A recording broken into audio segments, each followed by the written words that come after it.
네, 오늘은 최영일 경제평론가 연결해서 말씀 들어보겠습니다. 안녕하십니까? 네, 안녕하세요. 네, 중국 정부가 바오산 철강그룹이죠. 그리고 우한 철강그룹 이 간에 합병을 승인을 했습니다. 네, 구체적으로 합병 규모가 어느 정도 될 것인가 이 부분 궁금합니다. 네, 이게 예, 어마어마합니다. 네, 중국의 지금 제일 철강 회사는 허베이강이에요. 이어서 바오산 철강이 2위고요. 그리고 우산강철은 6위입니다. 그러니까 2위와 6위의 업체가 합쳐지는 건데요. 그 규모가 좀 놀랍습니다. 이게 연간 조강 생산량, 그래서 이제 1년 동안 생산해 낼 수 있는 양이 6,100만 톤을 넘습니다. 그럼 이게 지금 어떻게 되는 거냐면 세계 철강 순위에서 2위로 떠오르는 거거든요. 그러니까 그 양이 어마어마한 상황인데 인원만 해도 뭐 합쳐서 12만 명 종업원에 달하는 규모다 보니까 이 두 회사가 형식상으로는 국영회사로 되어 있습니다. 대부분 이제 이 상장한 대규모 회사들이 중국은 이 국영회사가 많죠. 그래서 이 국영회사 간의 합병이긴 한데 이 두 회사가 각각 또 끌어안고 있는 자회사와 손자회사가 매우 복잡하게 얽혀 있어서 세계 최대 규모의 매우 복잡한 이 합병 과정이 될 것이다. 이런 예측들이 전문가들로부터 벌써 나오고 있습니다. 세계 철강업계 순위에도 이제 변동이 생길 수밖에 없는 연간 6,100만 톤이라고 그러셨죠? 네. 예, 예.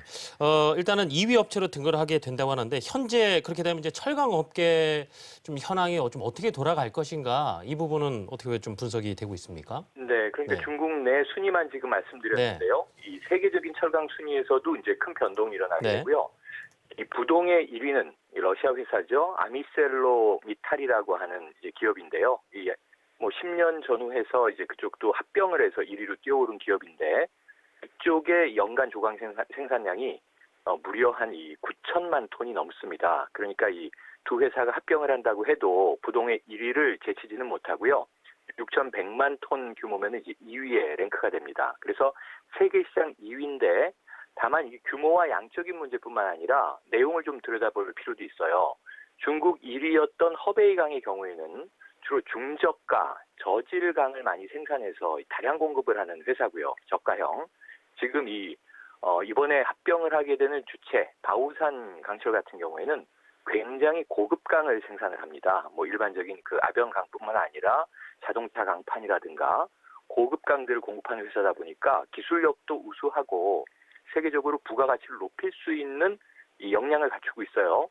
여기다가 이 6위이긴 하지만 우산강 같은 경우에는 줄여서 우강 이렇게 부릅니다만 여긴 또 합금강에 좀 강세를 가지고 있어요. 그래서 두 회사가 합쳤을 때 세계 규모 2위에 오른다라고 하는 양적인 측면뿐만 아니라 기술적인 시너지에 의해서 상당히 중고가 시장을 공략할 수 있는 여지가 생긴다는 점에서 세계적인 철강 기업들은 상당히 좀 경계를 하고 있는데 다만 문제가 있습니다.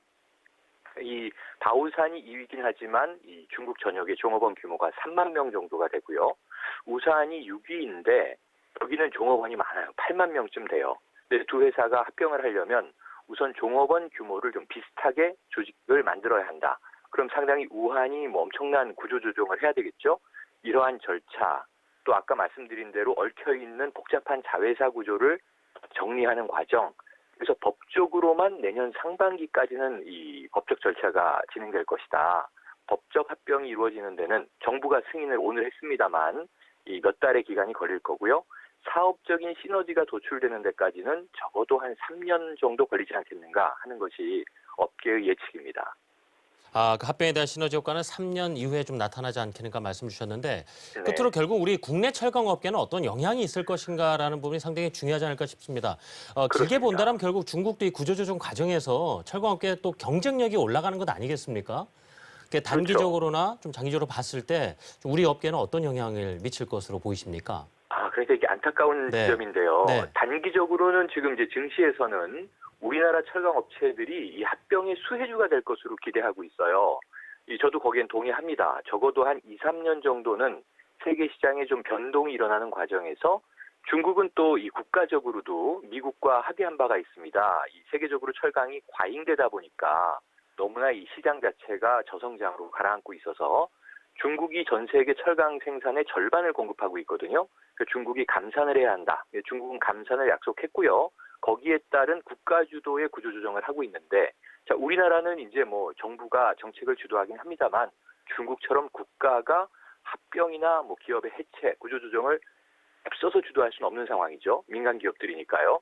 그래서 이런 상황에서 우리나라는 당장 단기적인 수혜는 받을 것이지만 말씀드린 대로 3년 이후에 이번에 바오강과 우강의 결합체가 시너지를 내기 시작하는 시점에서는 세계적인 공급 수요도 어느 정도 조정에 들어가 있을 것이고 이제 부가가치 싸움이 이루어질 텐데 그만큼 우리가 3년이라는 단기적인 이 기간 속에서 스스로 구조조정을 해낼 수 있겠느냐.